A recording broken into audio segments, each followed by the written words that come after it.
Ça devrait marcher.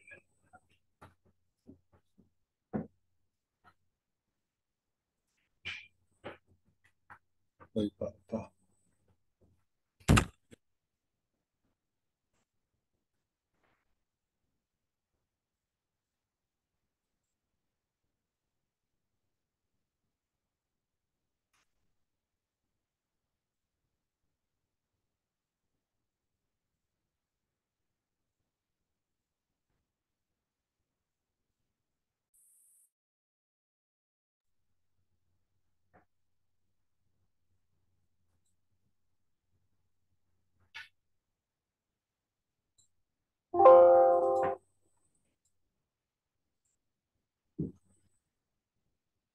Pourquoi il ne marche pas celui-là?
Je ne sais pas du tout si ça marche juste ou pas, là. Je ne m'entends pas.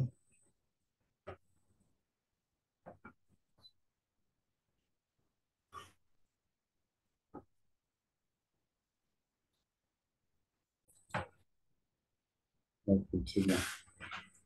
Ok, donc voilà, ce que je disais, c'est que quand vous le voyez au tableau, là, euh, tu peux éteindre, s'il te plaît, parce que ça se reflète beaucoup sur l'écran. Voilà, merci. Euh, un peu de premier point sur la première ligne qui est indiquée devant vous, qui indique un peu ce qu'on a fait jusqu'à la semaine dernière, c'est-à-dire le modèle à 45 degrés, etc. Je me répète hein, pour le modèle à 45 degrés, le modèle de Samuel Sansone, le modèle revenu-dépenses, etc. Ce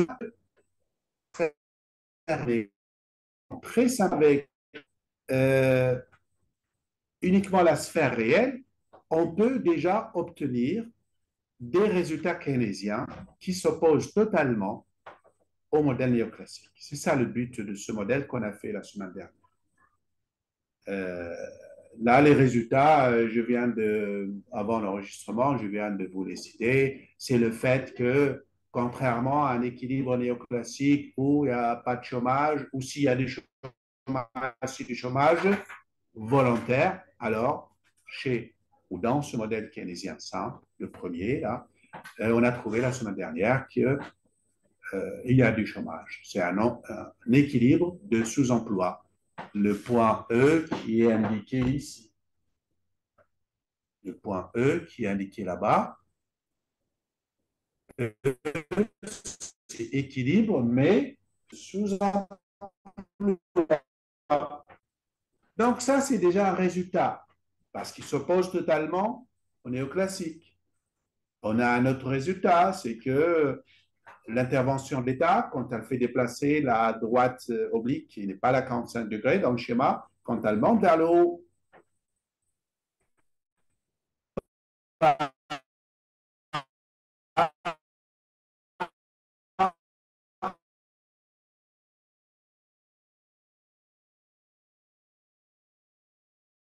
variation de dépenses publiques, par exemple.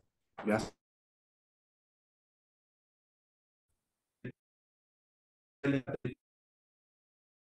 elle est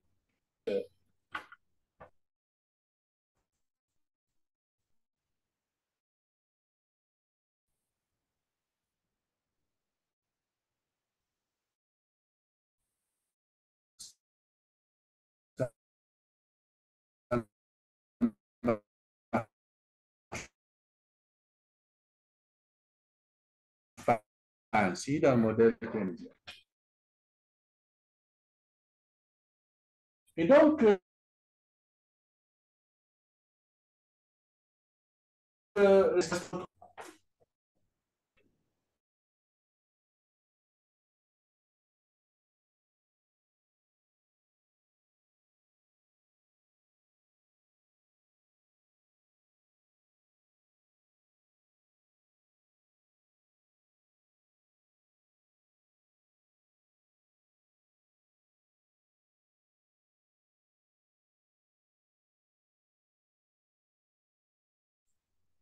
donc est-ce que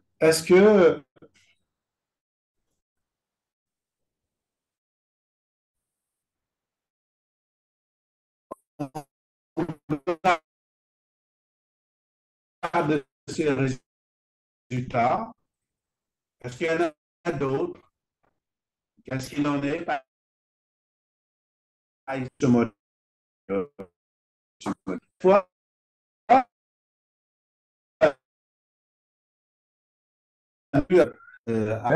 quelquefois, à deux modèles keynésiens à deux marchés ou à deux sphères, sphère réelle et sphère monétaire.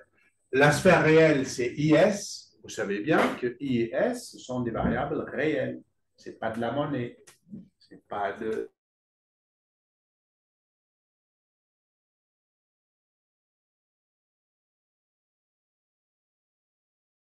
Toujours IS, ça fait partie des données qu'on est depuis les néoclassiques. C'est quelque chose qui, c'est la fonction ou la propriété de liquidité de la monnaie. C'est pour ça que les gens qui ont proposé ce modèle, ils l'ont appelé LM, la sphère monétaire. Ça veut dire non seulement la monnaie dans ses propriétés habituelles, mais en plus avec cette propriété de liquidité qui sert pour la réalité monétaire. Bon, j'espère que je me fais entendre sur l'écran. Euh, euh,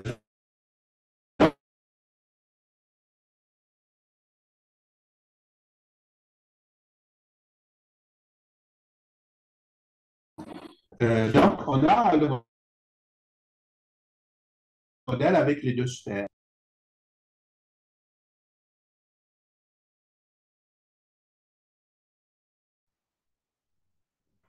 Bien sûr, dans la logique keynésienne, les auteurs qui ont proposé ces modèles, ils avaient des, ils ont déjà l'intention de montrer avec ces deux sphères, il ne va plus y avoir de dichotomie néoclassique. Il ne va plus y avoir non plus de neutralité de la monnaie.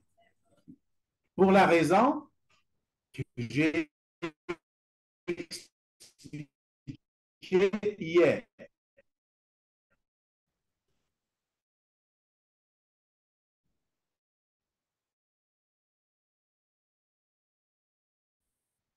Vous n'allez pas, peut-être pas pouvoir vous en rappeler la raison.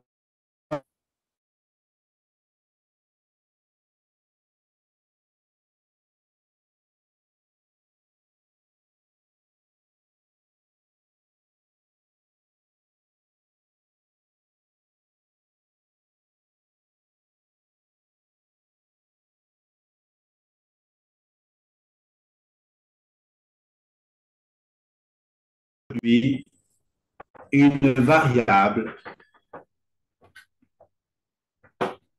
qui est à la fois réelle et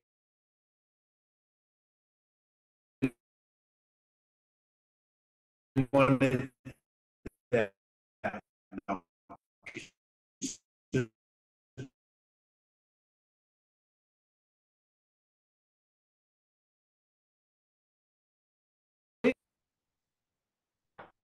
Et donc, c'est l'existence de cette variable qui est économique. Donc,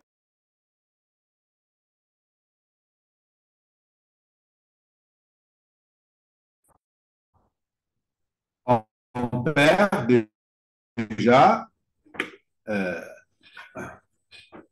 on abandonne déjà la dichotomie. L'économie n'est plus dichotomie. Et ensuite, nous verrons que la neutralité aussi n'est plus possible dans ce modèle keynésien à deux marchés.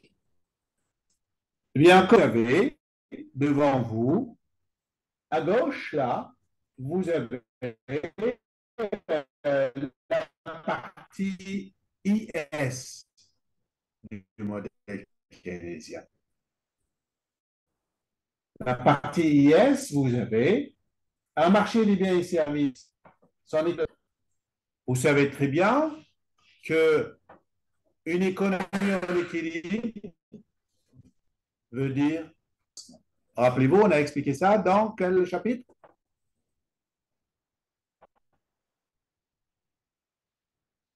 L'équation fondamentale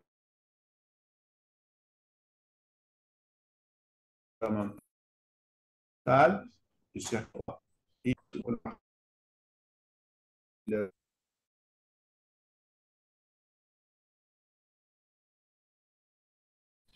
Eh bien, eh bien, c'est une fonction décroissante. Je mets la flèche descendante pour signifier qu'on a une fonction décroissante. Pourquoi une fonction décroissante? Parce qu'on sait que les investisseurs empruntent pour investir. Donc, quand le taux d'intérêt est élevé, eh bien, ils investiront moins. C'est pour ça que les économistes retiennent cette relation fonction d'investissement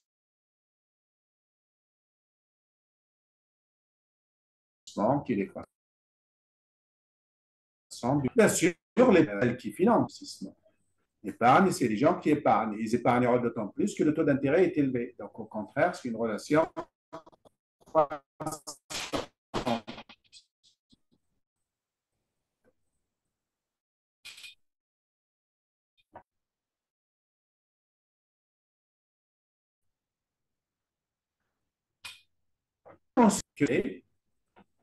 Donc, Y, ça veut dire que Y, elle est une fonction décroissante du taux d'intérêt. C'est ce que je note. Y, entre parenthèses, R, est décroissante. Pourquoi ceci? Parce que quand R augmente, toutes choses égales par ailleurs, I diminue, et toutes choses égales par ailleurs, Y diminue. C'est là qu'il y a une relation inverse entre Y et R. Cette relation inverse entre Y et R, elle est dessinée dans ce schéma à gauche avant que je mette une équation. Qu'est-ce qu'elle signifie? Elle signifie que sur cette droite IS, on a l'ensemble des combinaisons PIB taux d'intérêt, donc YR, qui toutes vérifient que le marché des biens et services est équilibré. Je répète, la courbe IS décroissante, c'est l'ensemble des combinaisons de PIB et taux d'intérêt, donc de Y et de R, qui vérifie que le marché des biens et services est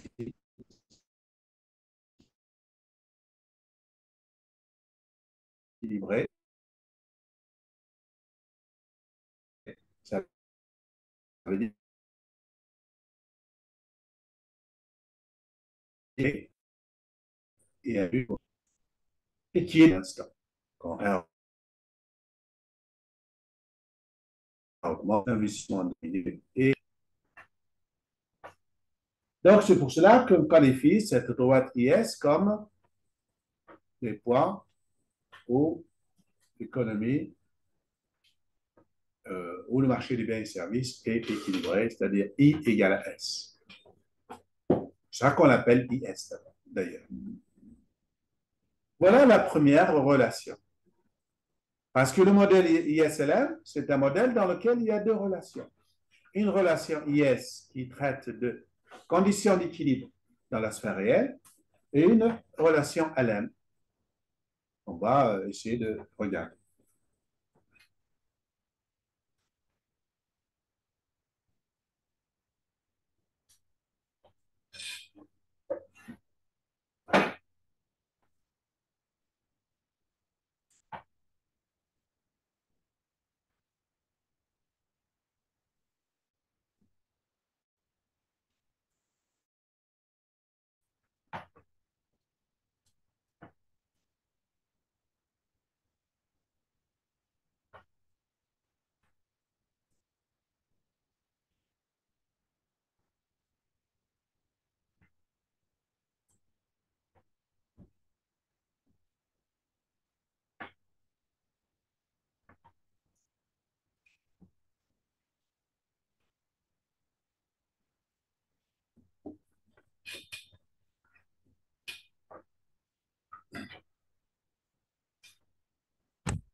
Alors, pour le marché de la monnaie, ça veut dire la branche LM du modèle,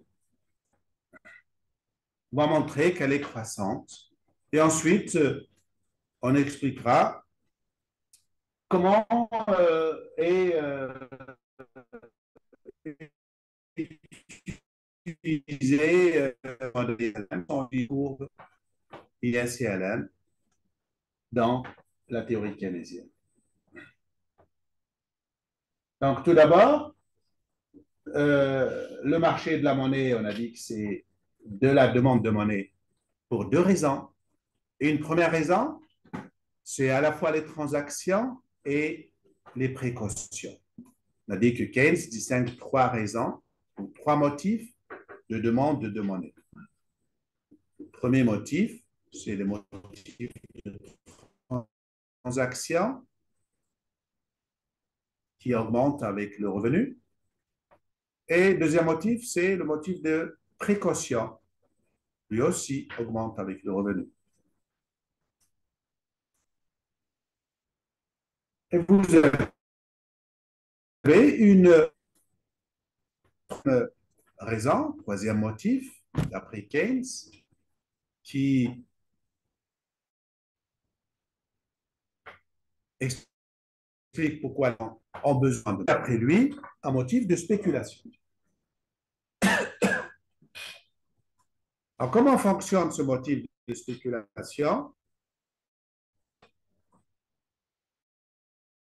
Eh bien, tout d'abord, pour les gens qui étaient là hier, on a décelé une relation inverse, rappelez-vous, entre le cours et le taux d'intérêt.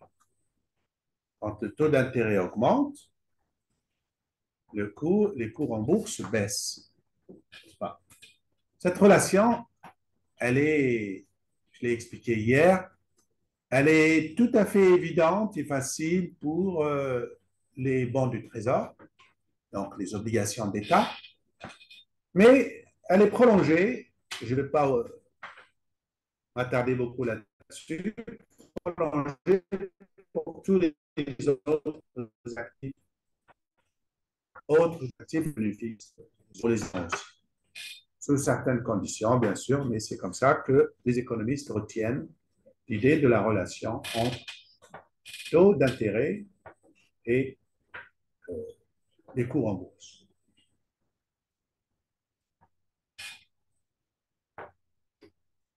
Eh bien, quand le taux d'intérêt monte, n'est-ce pas, et monte beaucoup, si vous voulez, alors euh, les cours en bourse ont baissé, ou ont baissé beaucoup, et les spéculateurs ont déjà placé leur argent en bourse, donc ils n'ont plus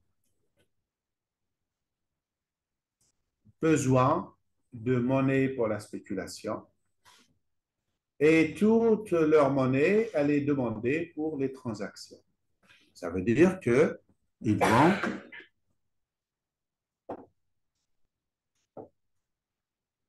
vont demander moins de monnaie pour la spéculation.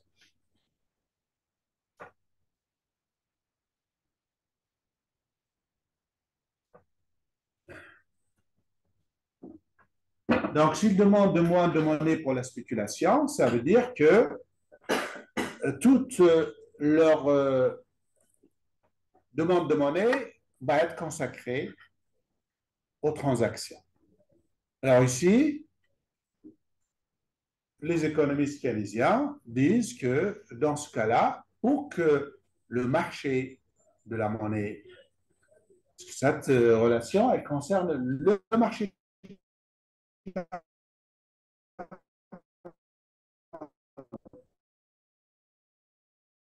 On n'est pas. Il faut que, avec cette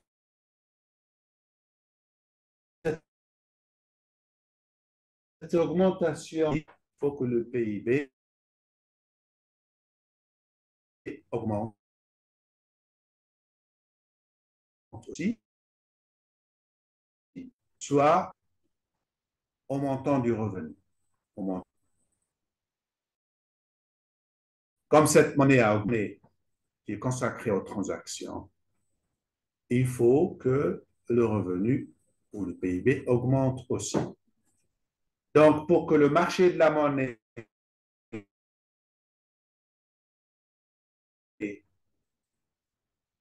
reste, il faut que lorsque le taux d'intérêt augmente, le PIB augmente aussi. Une relation complètement opposée à celle de X. Donc, on a cette relation.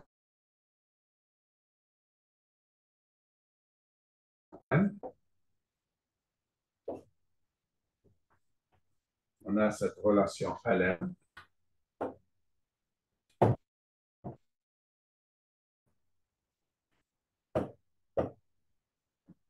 qui indique que lorsque le taux d'intérêt augmente,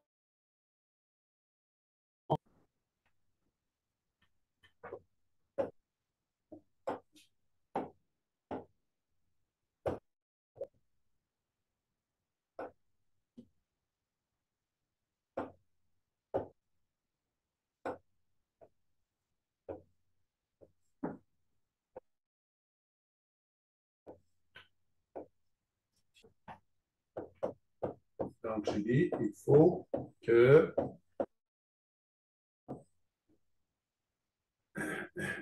que la demande, on va dire la monnaie, pour que la monnaie demandée pour des motifs de transaction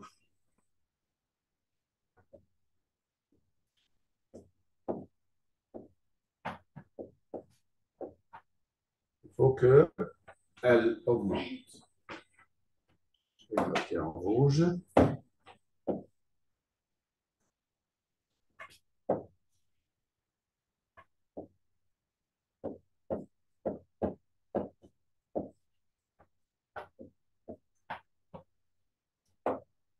Pour que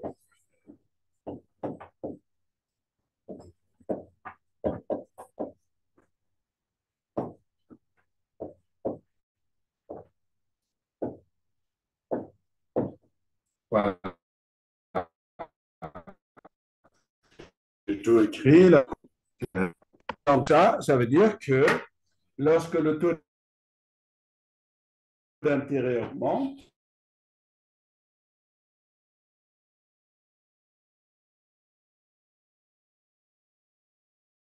et de spéculation, donc que le revenu augmente. Il y a cette relation positive entre le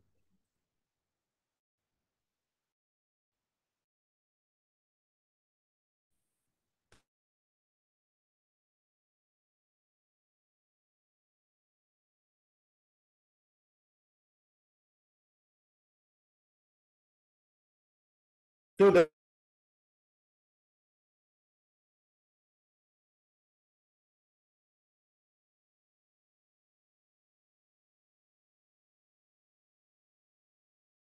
d'intérêt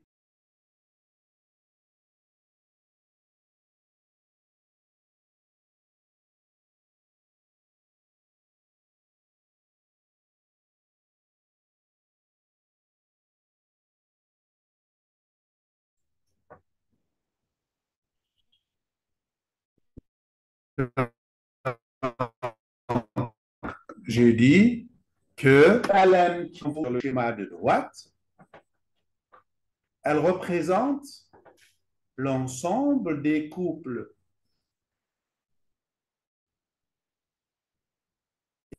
et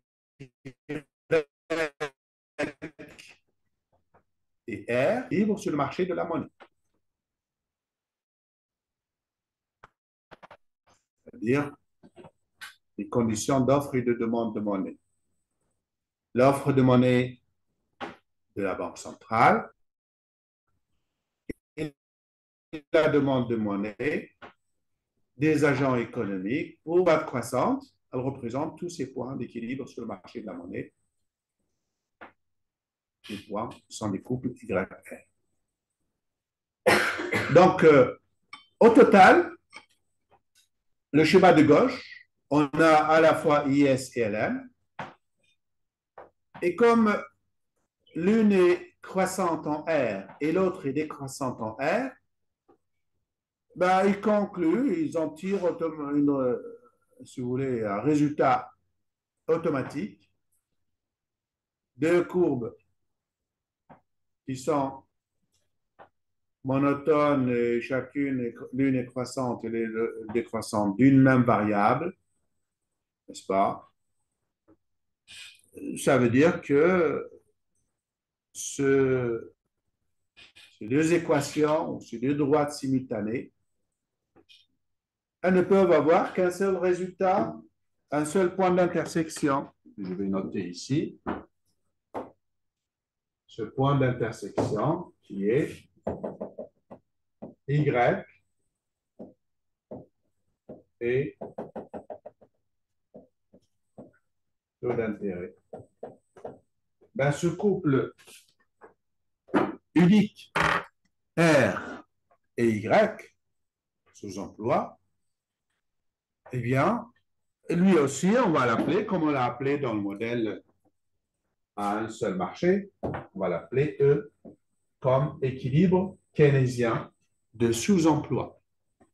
C'est un équilibre keynésien de sous-emploi.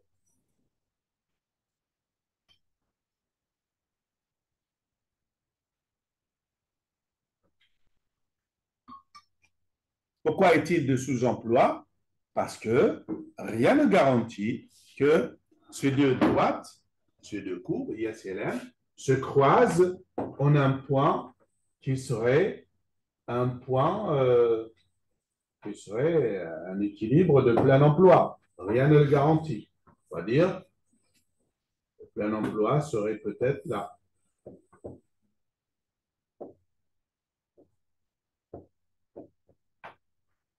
Économie, comme dans le cas des modèles à 45 degrés, il n'y a aucune raison que ces deux droites, elles se croiseront automatiquement.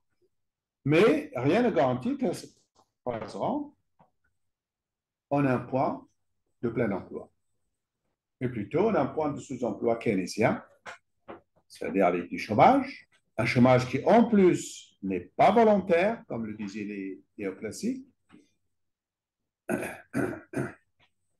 On va retrouver d'autres résultats, bien sûr, mais avec des changements, avec des différences importantes à souligner. Mais pour le moment, on a déjà beaucoup de résultats qui peuvent être déduits de ce schéma modèle ISLM.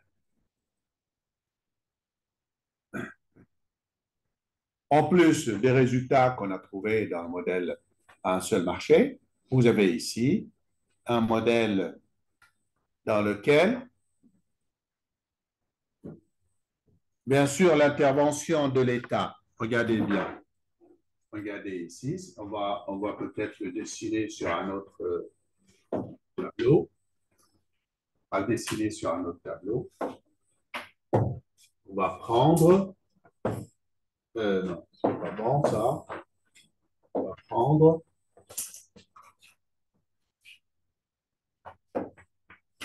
ça, c'est un modèle ISLM avec IS et LM ici. Toujours retenez IS décroissant, LM croissant. Ça, c'est le taux d'intérêt et ça, c'est Y. Et puis, vous avez un modèle de même. On va voir pourquoi je prends deux schémas. Pareil, c'est les mêmes notations. Et vous avez une première chose à laquelle pensent les keynésiens, c'est l'intervention de l'État. Je vous ai dit hier, quelles sont les deux politiques keynésiennes les plus connues dans quelques années? On faisait ça au lycée, on ne fait plus maintenant. Budgétaire et l'autre, il y a une qui s'appelle la politique de relance budgétaire, lorsque l'État augmente son budget, et l'autre, essayez de vous rappeler hier, oui. La politique monétaire. Là, très bien. La politique monétaire. Lorsque ce n'est pas l'État, mais la Banque centrale qui injecte plus de... Voilà. Bon, comment, sous quelle forme, ce n'est pas le sujet d'aujourd'hui. Mais il y a déjà beaucoup de choses à dire là-dessus. Mais vous pouvez imaginer comment, dans l'actualité, la BCE augmente la masse monétaire dans l'économie, la Fed, la Banque centrale américaine, c'est pareil. Toutes les banques du monde aujourd'hui pratiquent ces choses. Ils montent ou ils baissent? Enfin, ils montent ou ils baissent la quantité de monnaie dans l'économie. Bon, ce sont les deux politiques les plus connues de la panoplie keynésienne. C'est des politiques qu'on dit actives, c'est-à-dire avec l'intention d'agir sur l'économie. Dans quel but? Alors, si on prend la budgétaire, la politique de relance budgétaire, relance veut dire relancer l'économie. Ça veut dire qu'ici, on est en sous-emploi. On aimerait que, hop, ça aille vers la droite, n'est-ce pas? Qu'on s'approche un peu du plein emploi qui serait peut-être ici.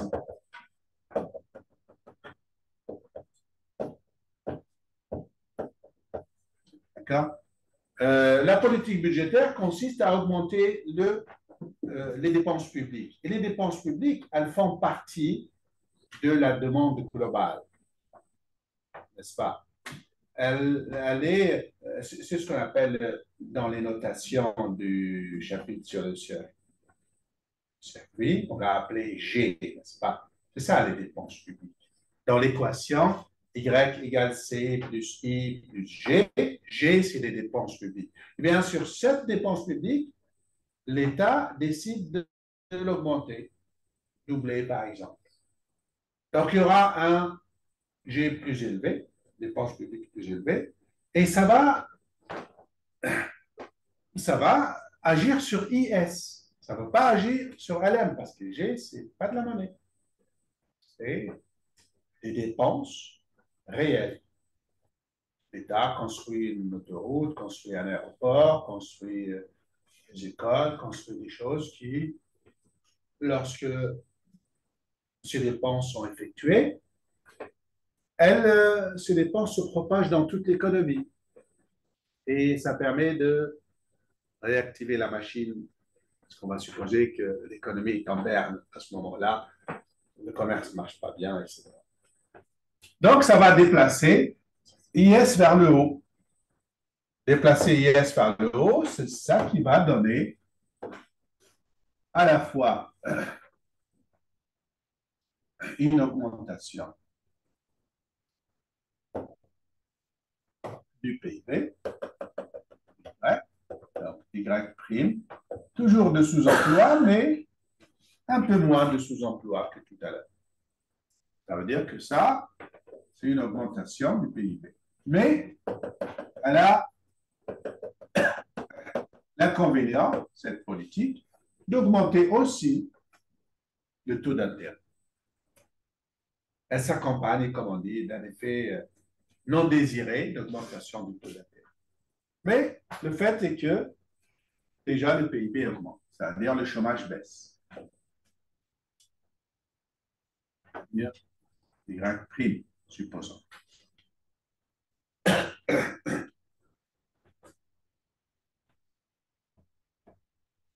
Et cette augmentation-là,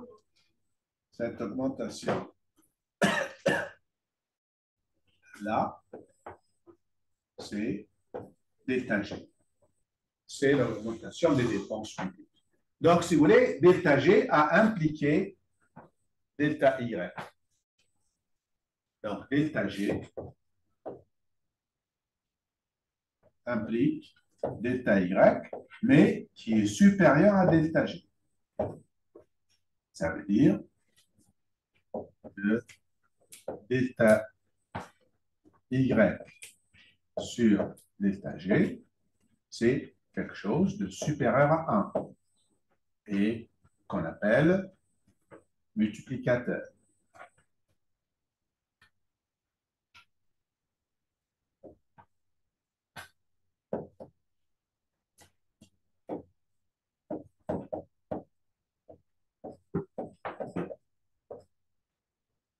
Le multiplicateur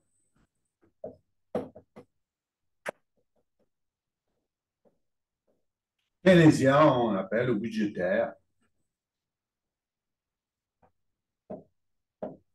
On dit budgétaire parce qu'il est lié à la politique budgétaire. Et ensuite, tout ce qui est schéma de gauche, c'est la politique budgétaire. Bon, on peut le noter ici, si vous voulez. Politique de relance budgétaire.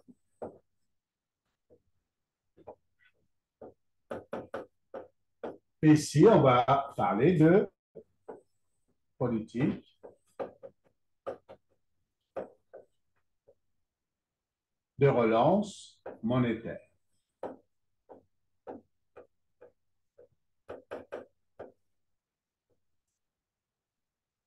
D'accord? Oui, je t'en prie. Vous avez dit qu'il y a une augmentation des dépenses publiques. Oui. C'est la courbe se déplace vers le haut, mais du coup, il y a aussi une augmentation de R. Oui, oui, parce que tu le vois sur le schéma. Non seulement Y, tu vois pourquoi on dit que Y a augmenté? Parce que le nouveau point d'intersection entre la nouvelle IS et l'ancienne LR,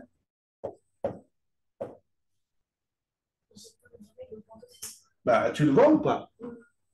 Bah, pourquoi tu poses la question?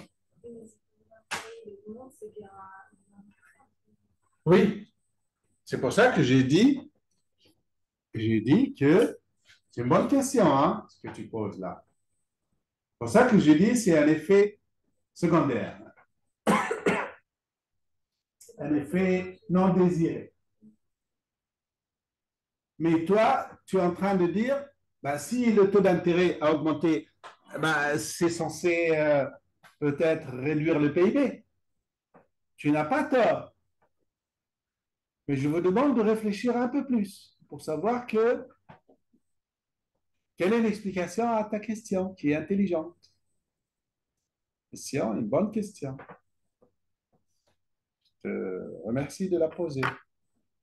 J'allais en parler, mais dans un quart d'heure, maintenant que tu poses la question, je vais en parler tout de suite. Essayez de réfléchir. Vous avez compris la question de votre camarade, les uns et les autres, non? Oui, oui, vous avez compris sa question? Parce que s'il y a un effet indésirable des dépenses publiques, ça augmente le taux d'intérêt. Ben, le taux d'intérêt, il est censé déprimer le PIB. Qu'est-ce qui peut avoir une réponse à ça? Parce que normalement, l'augmentation du taux d'intérêt,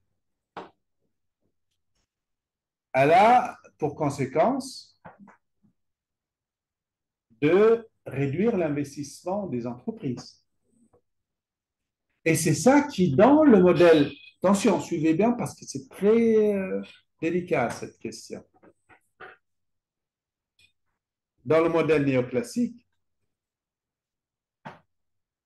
c'est l'augmentation du taux d'intérêt qui implique l'effet d'éviction. Je rappelle, qu'est-ce que l'effet d'éviction chez les néoclassiques? L'effet d'éviction, c'est que lorsque l'État fait des dépenses publiques supplémentaires, eh bien, ces dépenses publiques supplémentaires qui font augmenter le taux d'intérêt, ça décourage des investissements privés et au bout du compte, on va dire le résultat des courses, c'est que l'augmentation de ces dépenses publiques n'a fait que remplacer les dépenses d'investissement privé qui étaient évincées à cause de l'augmentation de l'intérêt. L'une est exactement égale à l'autre. C'est ça qui fait que les dépenses publiques évincent exactement les dépenses d'investissement privé. Et c'est ça qui fait au total, cet effet d'éviction fait que les dépenses publiques ne servent à rien, elles sont inutiles, inefficaces, dans la logique néoclassique. Mais sauf que, si on revient à notre schéma ici, n'est-ce pas?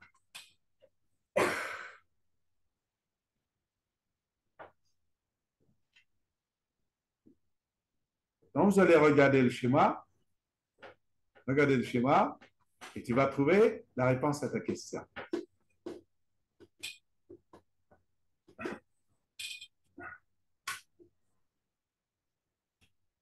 Regardez. J'espère que tout le monde a compris la question, hein? Sinon, c'est pas la peine d'expliquer une chose que vous n'avez pas, qui ne mérite pas une explication si vous n'avez pas compris la question. Regardez. Normalement, quand le taux d'intérêt n'augmente pas du tout, la politique budgétaire, qu'est-ce qu'elle aurait eu comme résultat si il n'y a pas du tout d'effet sur le taux d'intérêt? Le taux d'intérêt n'augmente pas du tout. Comment aurait augmenté le PIB? Bah, ça se voit beaucoup, simplement. Ça se voit. Si le taux d'intérêt est resté ici, il n'est pas remonté jusqu'en haut. Le déplacement de IS vers le haut aurait donné un taux d'intérêt de même, aurait donné ceci.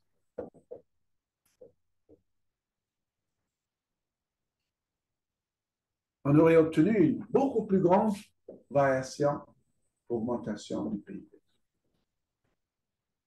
Mais comme le taux d'intérêt a augmenté, eh bien, tout ça, c'est l'effet d'éviction.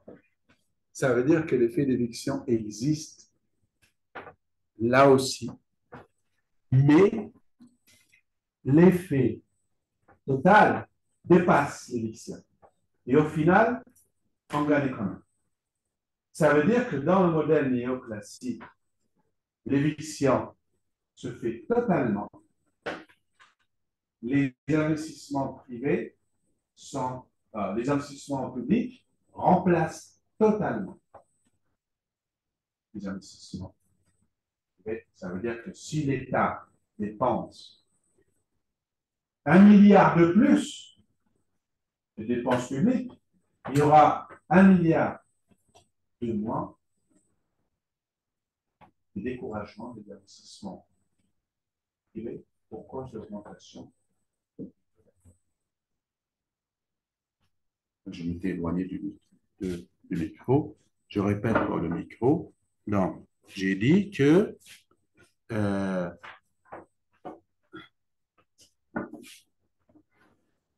le modèle néoclassique, je répète, dans le modèle néoclassique, si l'État fait une augmentation de dépenses publiques de 1 milliard, par exemple, ben dans le modèle néoclassique, il y aura exactement 1 milliard de découragement des investissements privés.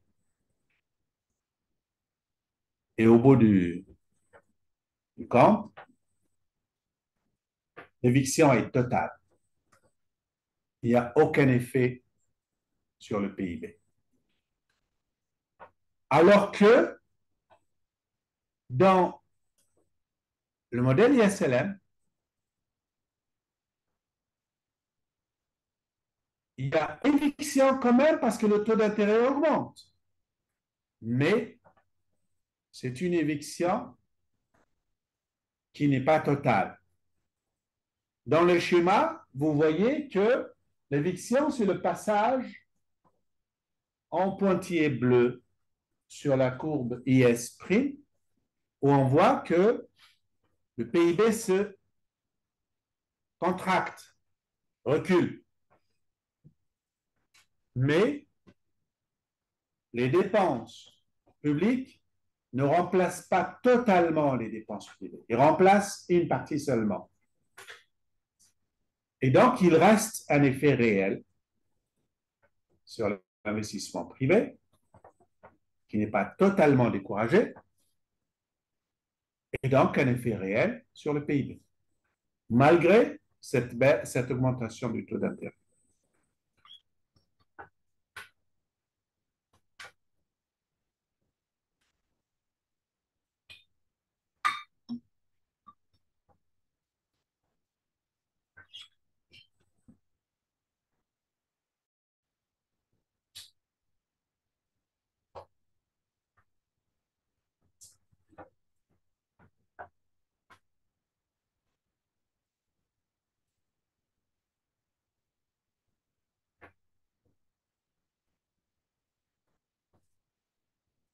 Quelqu'un dirait, mais là, je vais vous prendre la tête.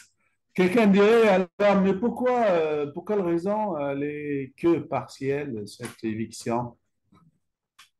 Bon, là, j'ai montré dans le schéma, mais le schéma n'est pas une preuve, bravo. N'est pas une démonstration, c'est juste une. Ah, non, le dessin, ce n'est pas une explication, ce n'est qu'une. Quand vous voyez une BD, brava, C'est une illustration, simplement. Ce n'est pas une démonstration. Quand tu vois une BD, c'est réel. Dans le passé, on appelait comment les BD? Dessin illustré. On appelait ça comme ça. Bande dessinée, c'est venu avec traduction américaine. Okay? Donc, chaque fois que vous voyez un schéma en économie, un dessin, ce n'est pas une démonstration. C'est une illustration d'une idée. Il faut que l'idée soit démontrée par ailleurs de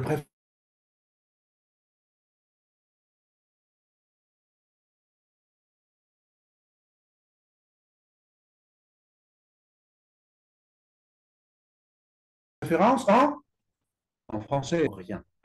La meilleure épreuve, c'est la langue. C'est pas le dessin, c'est pas les mathématiques. Vous vous rappelez plus de ça? Si. Donc, ce que je viens de faire comme réponse à votre camarade, ce n'est qu'une illustration du fait que dans le modèle ISLM, il y a une efficience, mais pas totale. Pas totale. Le dessin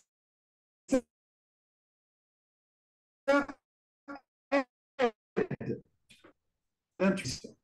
Et je vous garantis que ça, là, ça dépasse un peu ce que je comptais vous faire, mais votre camarade a posé une question intelligente. Très intelligente, sa question. Je te félicite pour ça. Tu as toujours été attentif. Rappelle-moi ton nom.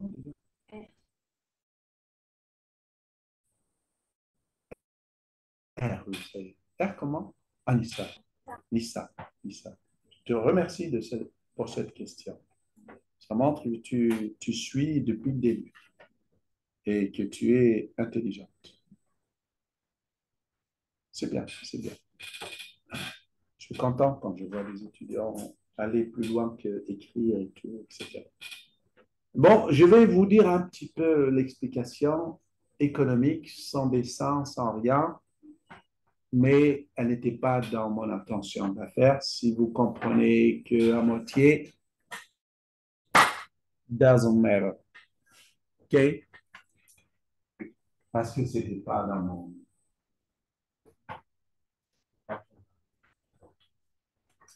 Je vais m'approcher du micro quand même. Je rappelle la question de R.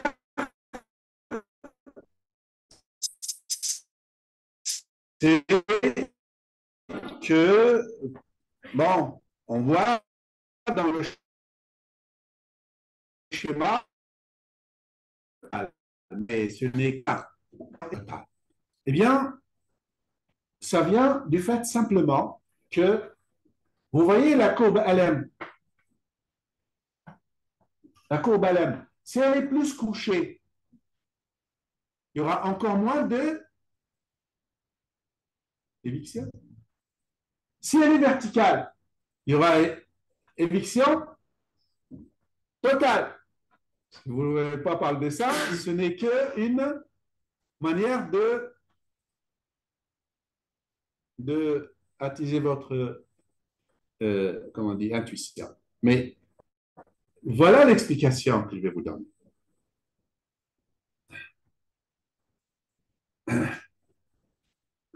Quand le PIB augmente à la suite de l'augmentation des dépenses publiques, G, quand le PIB augmente,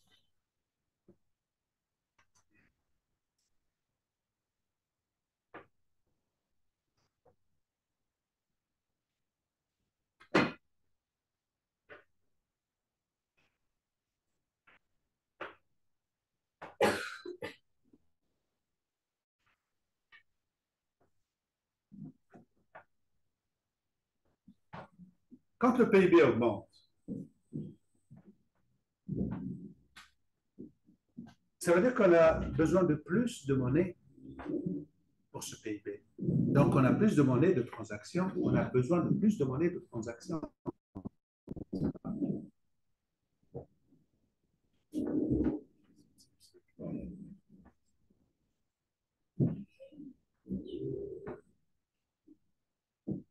peux rien leur dire, ils ne sont pas de la fac. L'entreprise qui est au-dessus. Sinon, je serais monté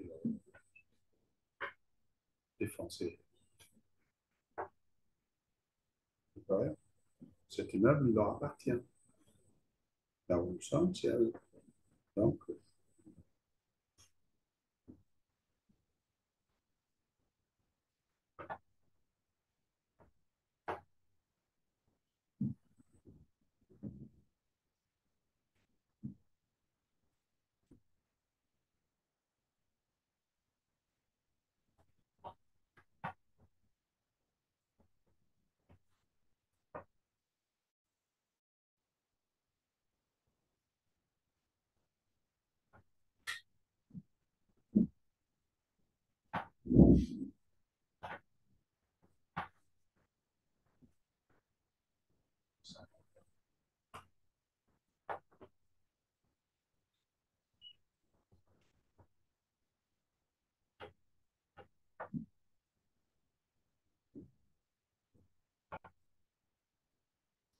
donc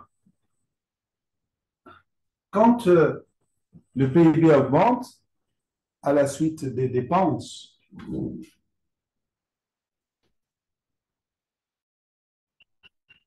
publiques,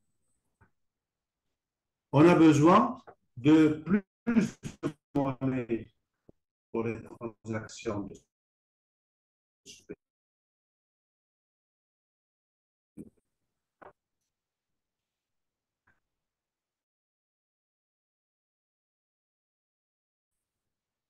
Ça veut dire, et pour qu'il y ait le marché de la monnaie avec moins de monnaie pour la circulation, il faut que le revenu diminue. C'est pour cela que la baisse du revenu pour motif de, de d'éviction, c'est ça. Cette baisse de revenu, c'est l'effet d'éviction sur le revenu. Elle vient du fait que le taux d'intérêt doit remonter parce que on a moins de monnaie pour les transactions, donc relativement plus de monnaie pour la spéculation. Donc, c'est ça qui fait que le taux d'intérêt augmente et le revenu diminue, mais pas totalement. Quand est-ce qu'il diminue totalement? C'est lorsque le, le, l'effet d'éviction est total, c'est lorsque le taux d'intérêt augmente trop fortement parce que la demande de monnaie de spéculation est inexistante et donc tout est compensé par une baisse de revenus, baisse du PIB.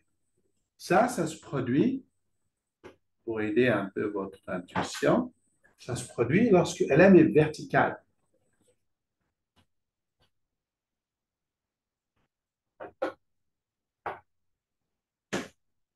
Quand LM est verticale, la monnaie ne sert pas du tout à la circulation. Et on entend dans la définition de la monnaie des néoclassiques. Et dans ce cas-là, la monnaie ne sert qu'aux transactions. Et donc,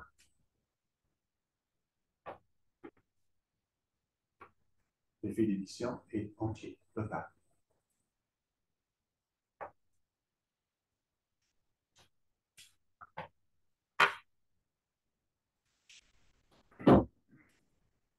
Bonne question pour R. Bon, j'espère que le jour où vous la ferez, vous ferez ça dans un autre cours. Je ne pense pas que vous allez. Vous aurez plus de temps que ce que je consacre moi pour pour ce modèle. Et je ne pense pas que vous arriverez à décortiquer ça. Pourquoi? Parce que vous serez serré par des paragraphes et des sous-paragraphes et des titres et des trucs à souligner. Vous n'aurez pas le temps de réfléchir.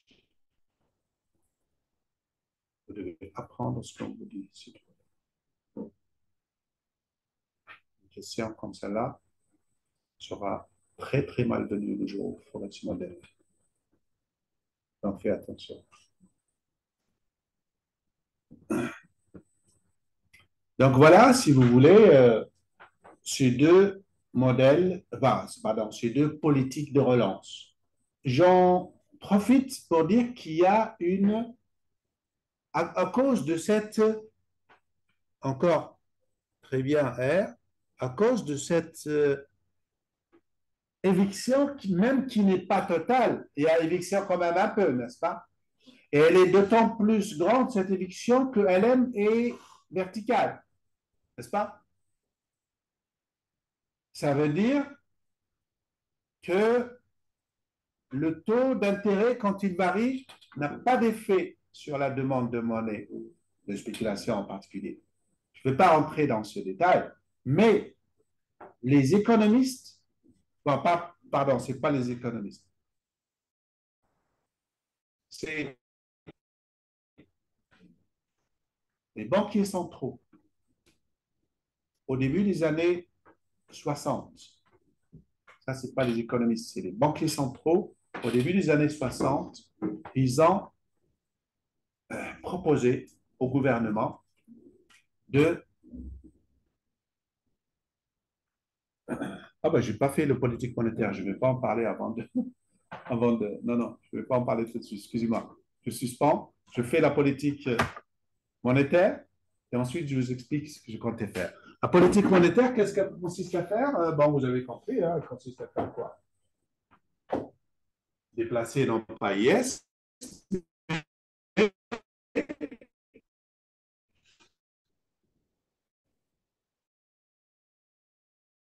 LN.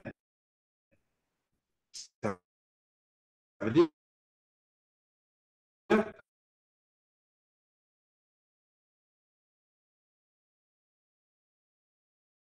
LN. Ça veut dire injecter de la monnaie dans l'économie. Et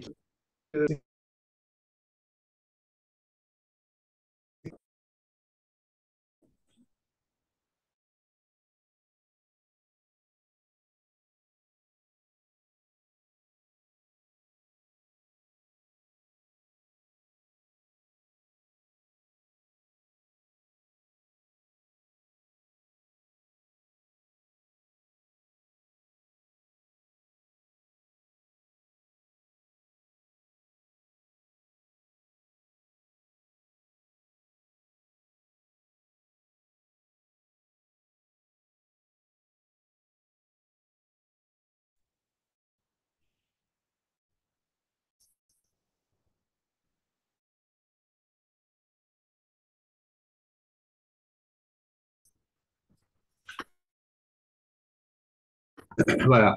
Donc ça, c'est la politique monétaire qui est plus élevée.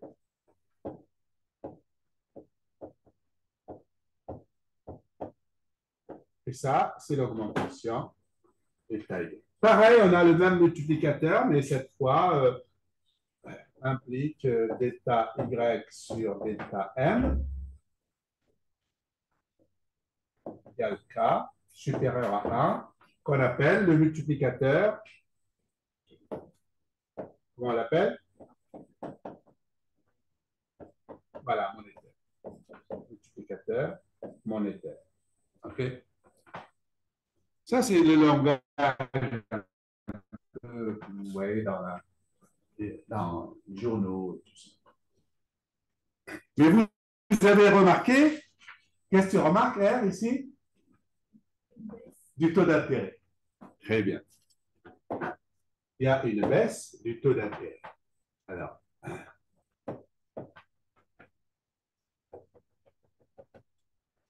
Ok. Elle est bienvenue, celle-là. Parce que ça baisse le taux d'intérêt. Alors, non seulement ça augmente le PIB, mais en plus, ça relance l'investissement. Vous voyez pourquoi les économies, les politiques aux États-Unis, au Japon, en Europe, quand il y a eu la crise, c'était pas la politique budgétaire qu'ils ont utilisée, c'était la politique monétaire. Qu'on a appelé comment ces politiques monétaires dans les journaux, tout ça? On appelle ça. Bon, ça, c'est des politiques monétaires traditionnelles. Et quand on injecte des monceaux, des tombereaux de monnaie, ça devient politique monétaire qui sortent du cadre de ce qui est convenu. On appelle ça des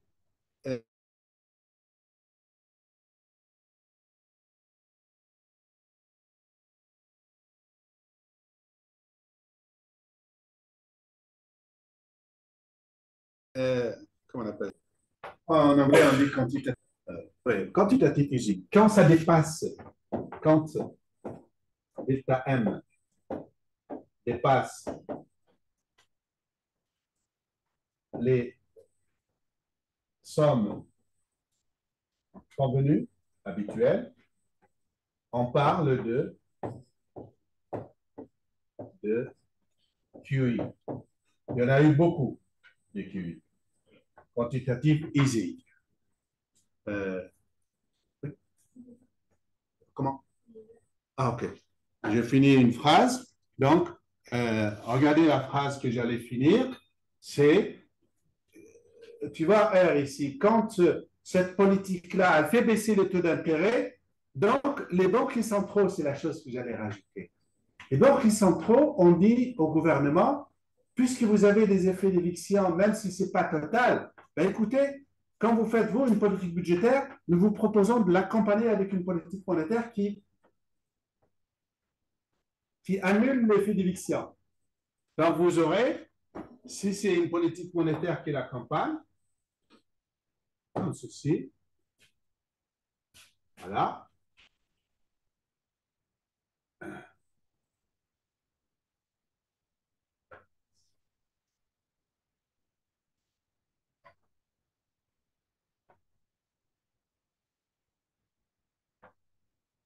Bon, on va faire ça comme ceci.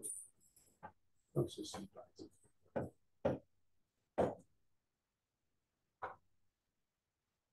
Et donc,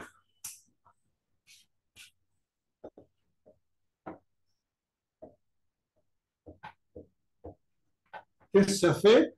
Ça fait que maintenant, les deux courbes, les deux nouvelles, hein, IS prime et LM prime, vont se rencontrer dans un point qui fait que le taux d'intérêt qui est remonté, il redescend. Donc, il n'y a plus d'éviction du tout. Comment s'appelle cette politique? On l'appelle la politique mixte. Politique keynésienne mixte. Tout simplement, dans la littérature ou dans les journaux, c'est comme ça. Pourquoi on entend moins parler de la politique mixte aujourd'hui? Parce que les gouvernements ont beaucoup moins de possibilités de faire de politique budgétaire. Donc des déficits, parce qu'ils en ont déjà fait trop. Donc, ils ne peuvent plus faire de déficits, ce qui fait qu'ils ne comptent que sur la monétaire. Mais en ma jeunesse, on faisait toujours une politique budgétaire accompagnée d'une politique monétaire. C'est ça qu'on appelle, en anglais, on dit policy mix. Policy mix. C'est tellement courant qu'on dit politique mixte. Donc, vous rajoutez par rapport au cours d'hier que les politiques de relance keynésienne sont de trois sortes et non plus seulement de deux. La politique budgétaire qui agit sur IS, la politique monétaire qui agit sur LM et souvent on utilise une politique mixte qui agit sur les deux. Dans quel but? D'annihiler totalement l'effet d'éviction. Attention, on va tenir ça comme ça parce que je peux poser ça à l'examen. Je répète, les trois politiques de relance keynésienne sont la politique budgétaire qui agit sur IS, mais qui a l'inconvénient de augmenter le taux d'intérêt et donc ça crée un effet d'éviction, même s'il n'est pas total, comme dans le modèle néoclassique. Mais il y a quand même une éviction partielle. Et puis la politique monétaire, c'est la deuxième politique de relance keynésienne. La politique monétaire, elle, non seulement elle augmente le PIB, mais en plus, elle diminue le taux d'intérêt. Donc, c'est bienvenu. Et c'est bien, c'est bon des deux côtés. Sauf que, il y a la troisième politique qui combine les deux, n'est-ce pas? Lorsqu'elle combine les deux, c'est dans le but d'annihiler totalement l'augmentation des taux d'intérêt de la politique budgétaire. Comme ça, on a le beurre et l'argent du beurre.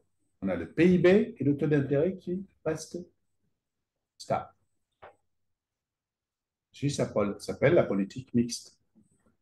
Elle a été très utilisée dans les années 60-70 parce que les gouvernements avaient de la marge dans la politique budgétaire. Ils pouvaient la faire. Aujourd'hui, la politique budgétaire, elle est beaucoup plus, on va dire, ligotée. Ce qui fait que le recours, c'est quantitative easy. Monnaie, monnaie, monnaie. Pour ça, vous entendez beaucoup parler de François, comment ça s'appelle? Lagarde, Françoise? Christine Lagarde. Christine Lagarde. Christine Lagarde, on entend parler beaucoup, mais on n'entend pas parler du ministre du budget en France. Hein? Parce que c'est eux qui ont les manettes. Pourquoi? Parce que les gouvernements sont trop endettés. OK. Doucement à la sortie.